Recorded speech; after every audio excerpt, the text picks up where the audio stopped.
চলে আসলাম ছট পূজার সকালের ভিডিও নিয়ে।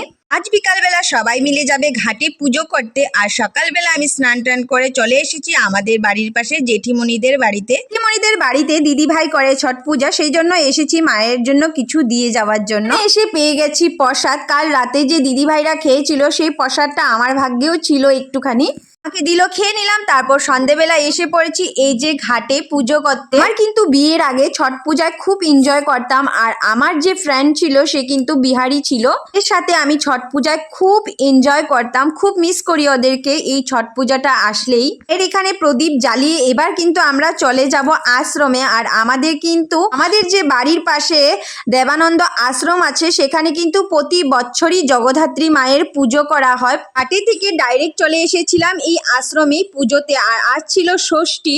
সেই দেখি এখানে কিন্তু গুরুদেবকে পেয়েছি। আর আমার কিন্তু বিয়ে হয়েছে 5 বছর, আর আমি এই যে প্রথমবার পেয়েছি উনাকে। গুরুদেবই কিন্তু সাক্ষাৎ নারায়ণ, সেই জন্য উনাকে পেয়ে প্রথমে উনাকে প্রণাম করলাম, তারপর মাকে প্রণাম করলাম। এইদিকে কিন্তু আমার মেয়েও মাকে প্রণাম করলো। প্রণাম করার পর 5-7 মিনিট বসেই বাড়ি ফিরলাম, কারণ ঘাটে একটুখানি জলে নেমেছিলাম, শাড়িটা ভিজে গেছিল, বসতে ইচ্ছা করছিল না, সেই জন্য বাড়ি ফিরলাম।